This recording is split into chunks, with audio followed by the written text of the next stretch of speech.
बिस्मिल्लाहिर्रहमानिर्रहीम। अस्सलाम वालेकुम स्टूडेंट्स। आज मैं इन्फिनेटिव के बारे में बताने जा रहा हूँ। एक बहुत बड़ी कन्फ्यूजन है कि इन्फिनेटिव को सही तरह से डिफ़ाइन नहीं किया जाता। आपको पता है, ये कहा जाता है कि टू के साथ हम अगर V1 ले लें तो ये इन्फिनेटिव है। मेरा क्वेश्चन है कि ये अगर हम ये डेफिनेशन अगर सही है, टू के साथ V1 है, तो मैं लिखता हूँ to has, he wants to has a new bike. तो क्या ये टू हैज़ ठीक होगा? मैंने फर्स्ट फॉर्म में लगाई है। इस तरह मैं लिखता हूँ टू लाइक्स, तो क्या ये ठीक है? मैंने फर्स्ट फॉर्म लगाई है। उसके बाद अगर ये डेफिनेशन हो कि टू के साथ फर्स्ट फॉर्म जो है इन्फिनेटिव है, यू हैड बेटर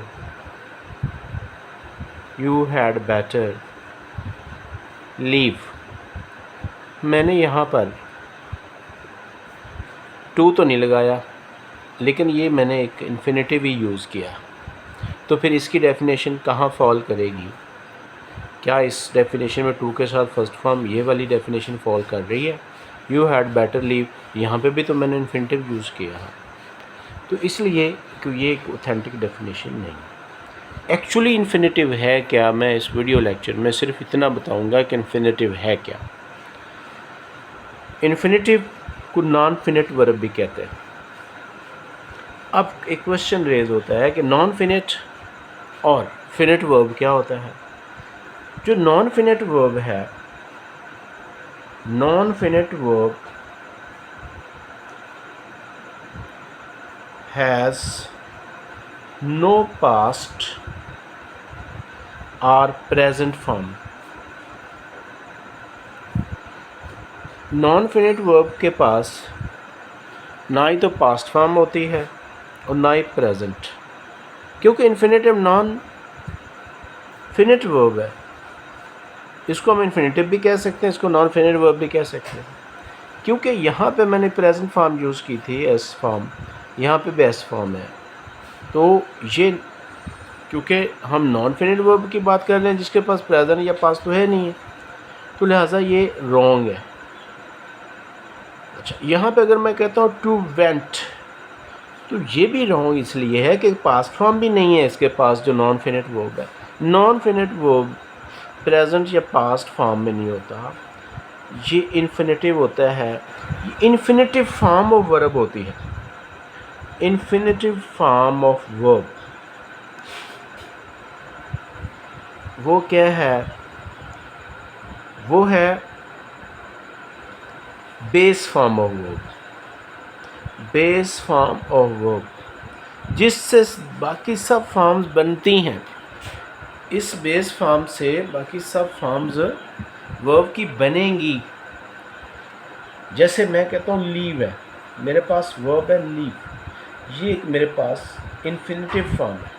बाकी फॉर्म्स अब मैं बनाता हूँ। देखिए, प्रेजेंट, नो डाउट ये खुद प्रेजेंट में यूज़ होगी, लेकिन इसकी जो एस फॉर्म होगी वो लीव्स होगी, सेकंड फॉर्म लेफ्ट होगी, थर्ड फॉर्म भी लेफ्ट होगी, ठीक है। लेकिन जब ये इस बेस फॉर्म जो है इन्फिनेटिव के कॉन्टेक्स्ट में आएगा, तो उस वक्त इसकी कोई फॉर्म नहीं बनने जा रही, उस वक्त ये नॉन फिनिट वर्ब है। अब नॉन फिनिट को किस तरह से डिस्क्राइब किया जा सकता है? Once again non finite verb को देखें, इसकी डिस्क्रिप्शन एक दफ़ा फिर देखें।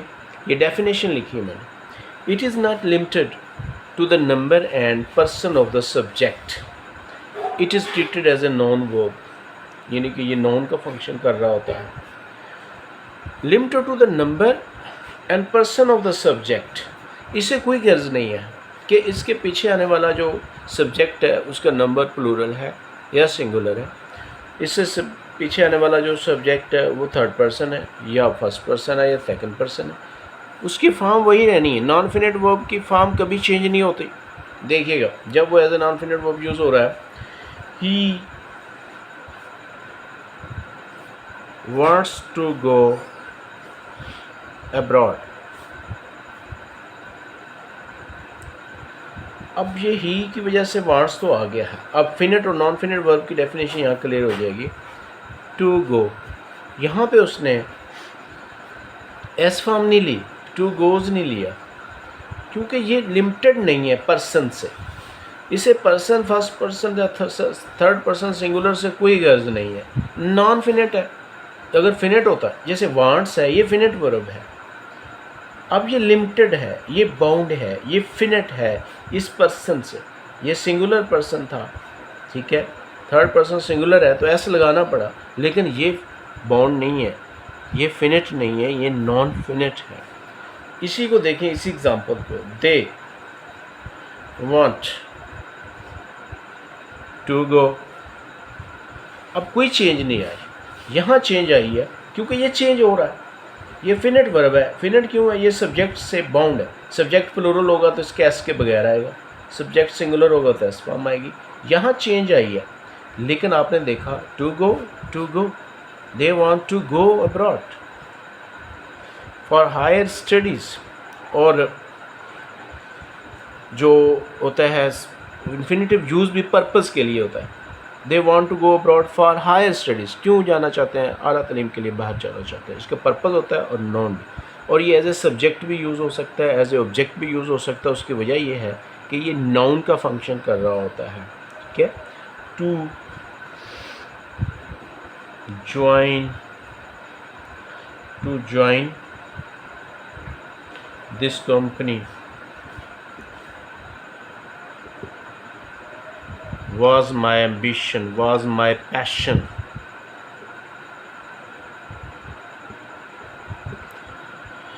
To join this company was my passion. तो to join मैंने एज ए सब्जेक्ट लिया, और देखें ये सब्जेक्ट का रोल भी अदा कर सकता है और ऑब्जेक्ट का भी। तो अब कन्फ्यूजन क्या है कि हम ये कहते हैं जी वर्ब की जो फर्स्ट फॉर्म है वो हम इन्फिनिटिव यूज़ कर रहे हैं, तो वो कन्फ्यूजन ख़त्म होनी चाहिए। असल में जो बेस फॉर्म है वो इन्फिनिटिव के तौर पे यूज़ हो सकती है, और कहाँ कहाँ इन्फिनिटिव आता है वो तो आगे ये लेक्चर्स में अब कंटिन्यू कर रहा हूँ। तो इस चीज़ का आपको पहले से ख्याल रहना चाहिए कि मेरा जो इन्फिनिटिव है ये नॉन फिनिट वर्ब है। इन यूज़ ही क्या है, प्रीफिक्स के तौर पे यूज़ हो रहा है। यहीं से पता चल रहा है ये फिनिट नहीं है, ये नॉन फिनिट है। और नॉन फिनिट होने की वजह मैंने क्या बताई कि ये it is not limited to the number and person of the subject. The students, first करो मैं कहता हूँ द स्टूडेंट्स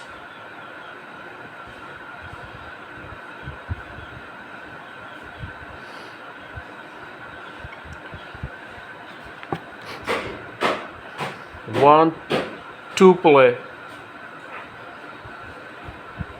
football। अब यहाँ पे मैंने प्लूरल लिया है। यहाँ पे अगर कहता हूँ द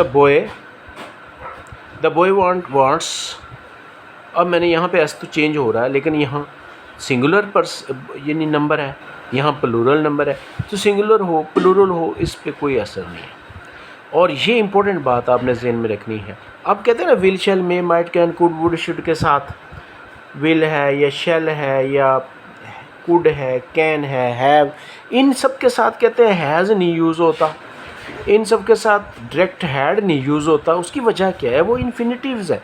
ये will, shall, may, might, can, could, would, should सब के साथ इन्फिनिटिव यूज़ होता है, इसलिए ये हैज़ नहीं यूज़ हो सकता, हैड नहीं यूज़ हो सकता। हमें बेस फॉर्म चाहिए, इन्फिनिटिव फॉर्म चाहिए। जो वर्ब की जो बेस फॉर्म होती है वही इन्फिनिटिव फॉर्म होती है। विल हैव, शैल हैव आ सकता है, क्योंकि हमारे पास हैव इन्फिनिटिव फॉर्म है। हमारे पास हैज़ या हैड इन्फिनिटिव फॉर्म नहीं होती, इसलिए will, shall, may, might, can, could, would, should के साथ हैज़ या हैड डायरेक्ट नहीं आ रहा होता।